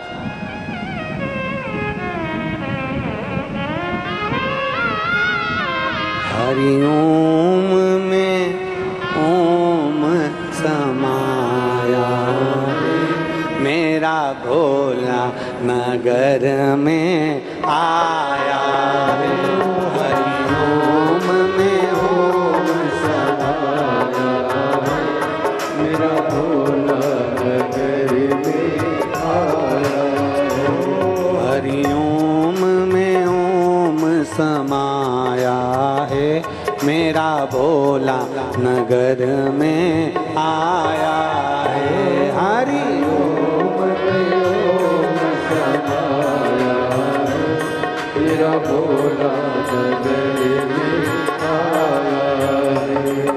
मेरा भोला नगर में आया है। मेरा भोला नगर में आया है, मेरा भोला नगर में आया है। मेरा भोला नगर में आया है, मेरा भोला नगर में आया है। हरि ओम में ओम समाया है, मेरा भोला नगर में आया है। हरि ओम में ओम समाया है, मेरा भोला नगर में आया है।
मेरे भोले के मस्तक पे चंदा है, मेरे भोले के मस्तक पे चंदा है, ओ मेरे भोले के मस्तक पे चंदा है, मेरे भोले के मस्तक पे चंदा है, चंदा में ओम समाया है, चंदा में ओम समाया है, मेरा भोला नगर में आया है, चंदा में ओम समाया है, मेरा भोला नगर में आया है, मेरा भोला नगर में आया है, मेरा भोला नगर में आया है, ओ मेरा भोला नगर में आया है, मेरा भोला नगर में आया है, हरि ओम में ओम समाया है, हरि ओम में ओम समाया है, मेरा भोला नगर में आया है, हरि ओम में ओम समाया है, मेरा भोला नगर में आया है।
के हाथों में डमरू है, मेरे भोले के हाथों में डमरू है, डमरू में डमरू में डमरू में ओम समाया है, मेरा भोला नगर में आया है।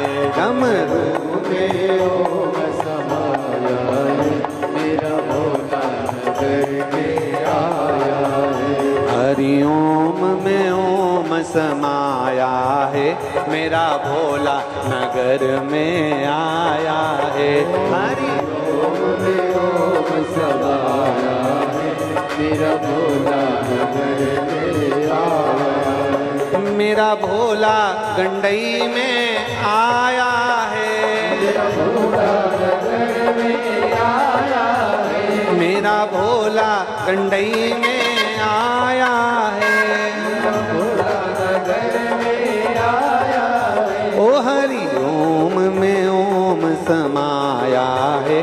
मेरा भोला नगर में आया है। हरि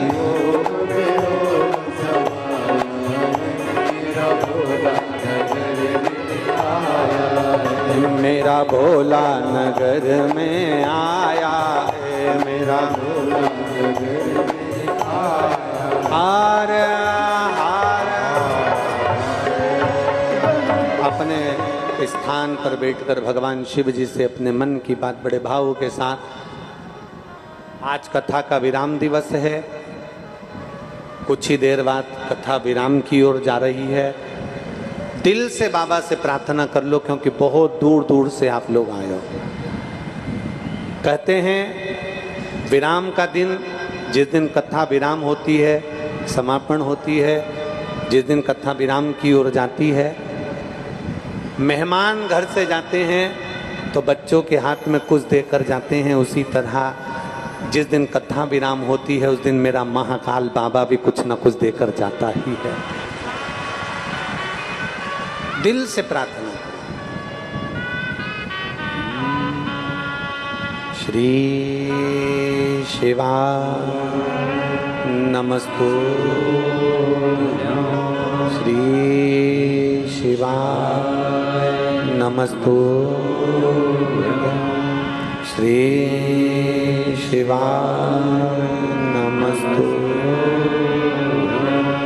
श्री शिवा नमस्तु, श्री शिवा नमस्तु। भोला सब दुख ओ भोला सब दुख शिव शंकर जपूं तेरी माला, भोले बाबा जपूं तेरी माला, भोला सब दुख काटो हमारा, ओ भोला सब दुख काटो हमारा। वेश है मंगल मंगलकारी,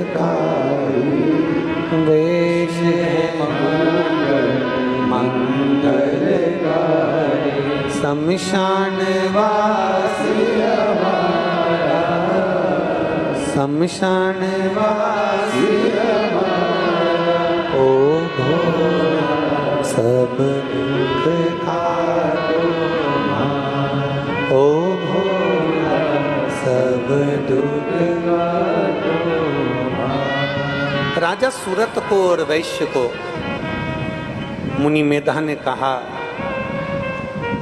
मधु और केटप ने बहुत से वर प्राप्त कर लिए थे, पर उसकी बुद्धि को स्वयं पार्वती जी ने, जब देवताओं ने आवाहन करा मां जगत जननी का, तो उन्होंने उनकी बुद्धि को फेर दिया। मांगा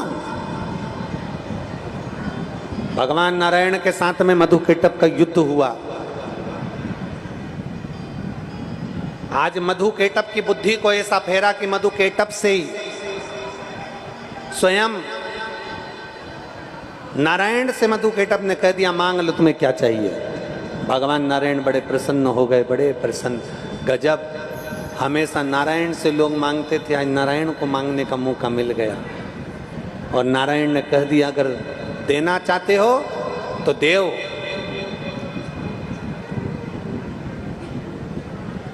तुम दोनों के प्राण मेरे हाथ से छूटे, मैं तुम्हारा संहार करूं, मेरे हाथ से तुम्हारी मृत्यु हो। मधु केटप ने कहा, हम आपके हाथ से मरेंगे, पर शर्त एक है, जल में ना मरे, सूखे स्थान पर, थल पर मरे। भगवान ने अपनी जंघा पर रखकर सुदर्शन चक्र से मधु केटप का संहार कर दिया। और माता जगत जननी ने जो बुद्धि फेरी, उस बुद्धि के फेरने से मधु केटप का संहार। शिव कहते हैं,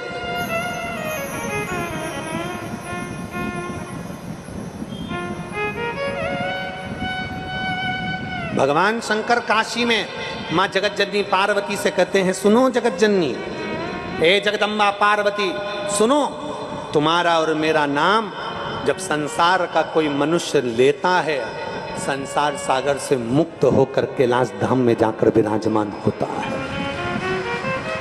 बोल दुर्गा महारानी की, कमलेश्वरी माता की, गंगई माता की। ये एक भगवान शंकर के साथ में माँ जगतजननी का नाम लेकर, उमा महेश का नाम लेकर, शिव पार्वती का